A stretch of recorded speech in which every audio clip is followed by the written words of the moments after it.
কেমন আছো বাবা? কে আপনি? আমি হাসান চৌধুরী।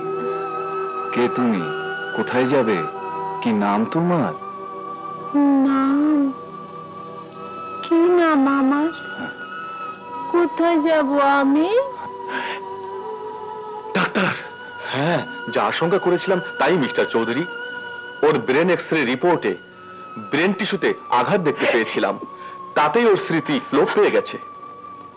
তাহলে তাহলে ও কি আর জানতে পারবে না? ওকে কি নাম ওর? সেটার সম্ভাবনা বলা যায় 90% কম। আপনি আননেসেসারি টেনশনে থাকবেন না। দুবার আপনার হার্ট অ্যাটাক হয়েছে, এখন টেনশনলেস থাকাই ভালো। আচ্ছা চলি মিস্টার চৌধুরী।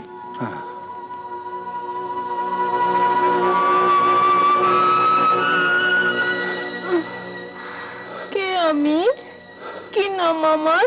তোমার নাম মানে তোমার নাম রাজু। তুমি আমার এখানেই থাকো। আমি তোমার মামা। মামা? হ্যাঁ। বাবা! মামনি, আমার লক্ষ্মী মামনি। ওকে পাপা। ওর নাম রাজু, তোমার খেলার সাথী।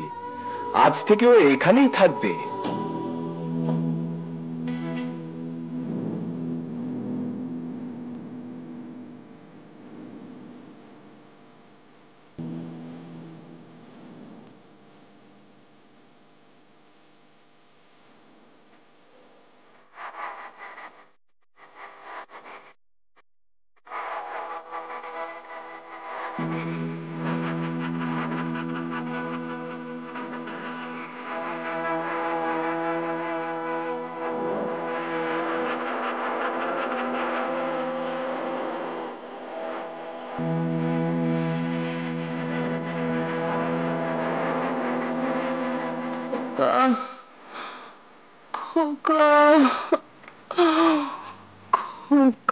না, কোনো প্রবলেম নেই।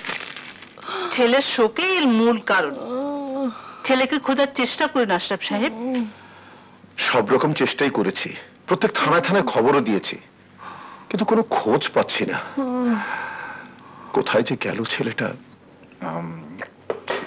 তোমার কোনো অসুবিধা হচ্ছে না তো বাবা? না মামা, আমি ওর অসুবিধা হতে দিলে তো তুমি চলে গেলে আমরা একসাথে দুধ খাবো, একসাথে খেলবো, দুজনে একসাথে খাওয়া দাওয়া করবো। দুজন না মামুনি, বলো আমরা চারজনে একসাথে খাবো। কেমন আছো মামুনি? আরে একেবারে শুকায় পাটখড়ি হয়ে গেছে। ইয়াকুব, জি। ওসব মায়ার ঢং অনেক দেখিয়েছো। এখন কি মতলবে এসেছো তাই বলো। জি জি ভাইজান, এ কি বলছেন আপনি? ভাইয়ের বাসা ভাই আসবে তো মতলব কিসের? ভাইয়ের বাসা বলতে লজ্জা করে না? বাবার মৃত্যুর পর সব সম্পত্তি যখন জোর করে দখল করে নিয়েছিলি, তখন কোথায় ছিল তোর ভাইয়ের প্রতি দরদ? একটা বাইজিকে যখন বিয়ে করেছিলি, তখন কোথায় ছিল তোর ভাইয়ের প্রতি শ্রদ্ধা? সব ওই বেটির দোষ। ওই বেটি নাচ দেখাইয়া আমারে দিয়ে অমানুষের কাম করাইছে, তারপরে পুনারে আমার কাছে দিয়া গর্তে তলায় গেছে। এখন আপনি একমাত্র ভরসা। এসব বলে এর আগেও অনেক টাকা নিয়েছিস। মদ আর জুয়া খেলে সব উড়িয়ে দিয়েছিস। মদ কিন্তু আমি খাই নাই, মদ আমারে খাইছে। জুয়া আমি খেলি নাই, জুয়া আমারে খেলছে। এই জন্য সব লাথি মাইরা আপনার কাছে চলে আসছে ভাইজান। না, আমার কাছে এসে তোর আর কোনো লাভ হবে না। আমি একটি পয়সাও তোকে আর দেব না। চলে যা এখান থেকে। কোথায় যাবো ভাইজান? এই দিন দুনিয়ায় আপনি ছাড়া আমার আর কি আছে? এখান থেকে চলে গেলে মরণ ছাড়া আমার আর কোনো গতি নাই। আমার এখানে তোর ঠাঁই নেই। তুই যে করে চুলো গিয়ে মর। ভাইজান, আমার মাফ করে দেন ভাইজান। এই আপনার ভাতিজা সরল অবুজের মুখের দিকে চাইয়া আমারে আপনার পায়ে একটু ঠাঁই দেন ভাইজান, প্লিজ। না ভাইজান, কি হয়েছে ভাইজান?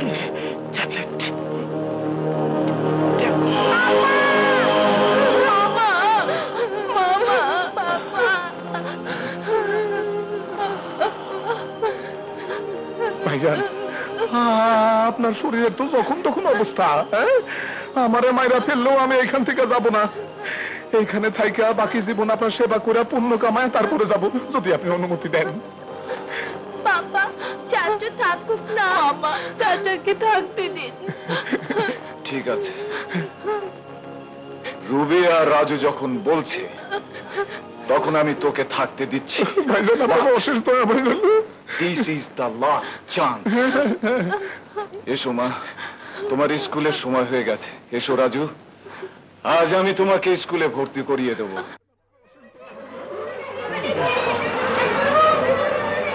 মা, আমি যদি কখনো হারিয়ে যাই তাহলে কাকে আদর করবে মা?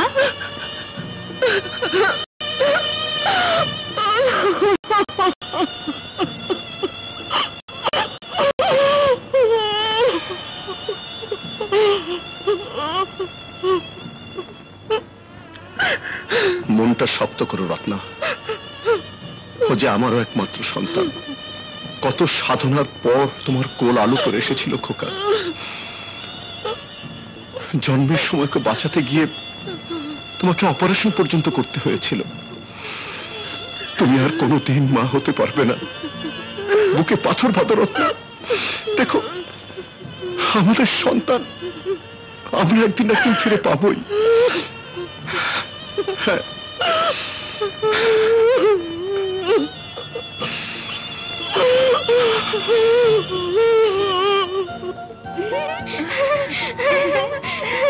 ধরতে পারো না। দাঁড়াও দাঁড়াও।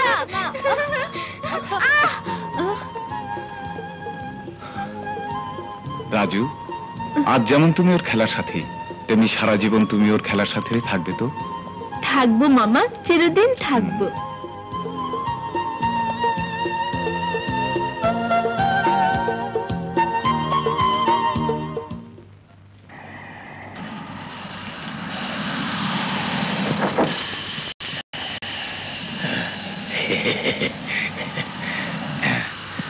আসসালামু আলাইকুম ভাইজান।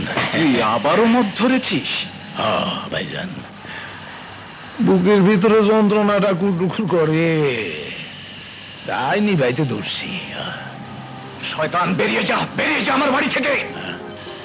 আচ্ছা।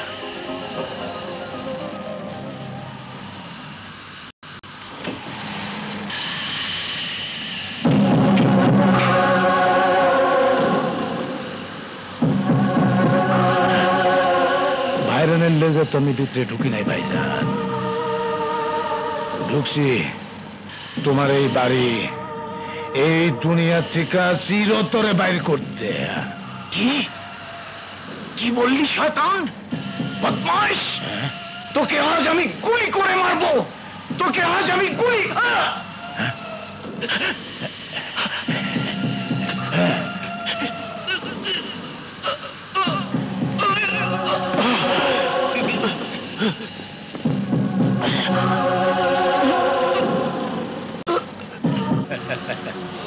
আরে ভাইজান, কষ্ট হয়, বড় কষ্ট। আমারও কষ্ট হয়, সম্পত্তির কষ্ট, টাকার কষ্ট। এই দলিলে একখান সই করে দেন, আমার কষ্ট শেষ। এই ওষুধ আপনার, আপনার কষ্ট শেষ। দলিল সই করেন।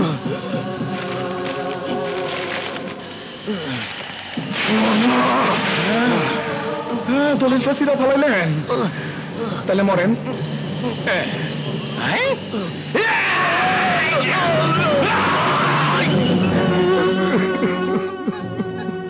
আরে ভাইরা, নিশা দুনিয়ায় আমগো রাইখা তুমি ফুই গেলা। উকিলের বাচ্চা আসে না কেন? আরে উকিল সাহেব, আসেন আসেন আসেন আসেন। বসেন বসেন। আমি ভাবছিলাম আপনার কাছে যাব। চৌধুরী সাহেব মৃত্যুর আগে যে উইল করে গেছেন, হ্যাঁ। তাই শোনাবার জন্য আমি এসেছি। শোনান, জলদি শোনান।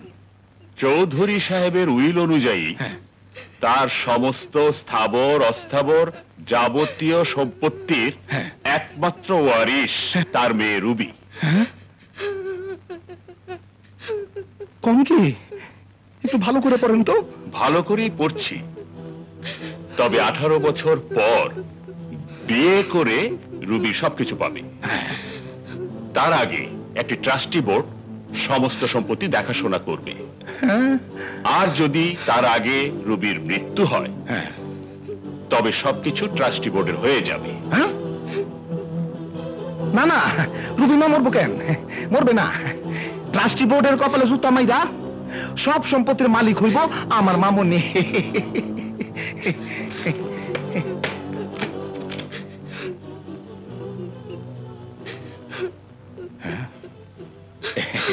কাঁদিস না মা, কাঁদিস না, আমি আছি। চাচা হয় বাবার মতো, আমি বাবার মতো সব করব।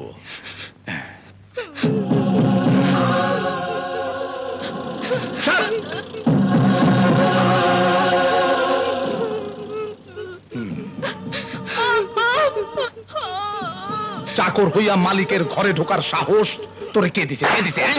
চাচা, ও চাকর না, ও আমার বন্ধু, আমার সাথী। হ্যাঁ, সাথী? বাড়ি থেকে বের হও, বের হও। ও চলে গেলে আমিও চলে যাব। হ্যাঁ? রাজু না থাকলে আমি বাঁচবো না চাচা। মরে যাবে? রুবি মরে গেলে তো আমার কোটি টাকার সম্পত্তিও শেষ। না না, এটা তো হইতে পারে না, অন্য ব্যবস্থা নিতে হবে। মা, আমি বুঝতে পারি নাই তোমার গরিবের প্রতি এত মায়া। দেখলি বড়লোক মেয়ের মনে তোদের জন্য কত দরদ। তবে বেকার বসে খাওয়া এ বাড়িতে চলবে না। এখন থেকে কাজ করে খাবি, শরীরও ভালো থাকবে, খেতেও লজ্জা করবে না। তোর কাজ হবে গাড়ি পরিষ্কার করা। গ্যারেজে থাকবি, যা। রে, কথা কানে যায় না? গ্যারেজে যা।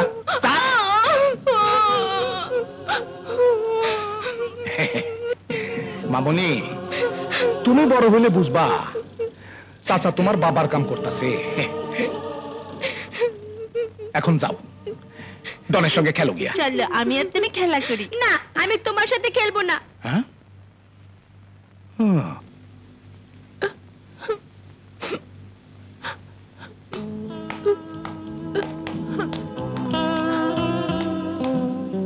রাজু, তোমার খুব কষ্ট হচ্ছে না?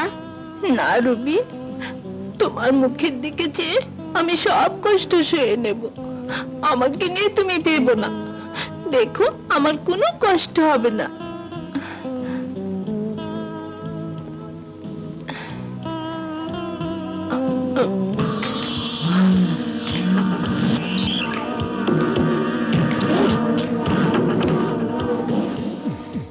রুবি, ভবিষ্যতে ওই ছোট লোকের সাথে তোমাকে যেন আর না দেখি, কথাটা মনে থাকবে? জি চাচা। যাও।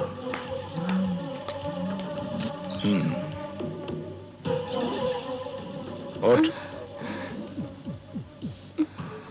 সকাল বেলায় কাচের পিরিচে নাস্তা। কাপড় খোল। নাস্তা খোল।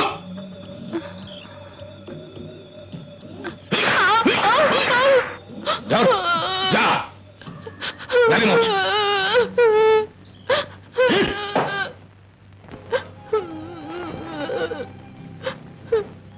এত মার খাবার পরেও এখানে পড়ে আছো কেন বাবা? তোমার উপর এত অত্যাচার যে আমার সহ্য হয় না। চলে যাও এখান থেকে, চলে যাও। না চাচা, রুবিকে একা ফেলে আমি কোথাও যাব না। আমি যে মামাকে কথা দিয়েছি চাচা, সারা জীবন আমি রুবির পাশেই থাকবো।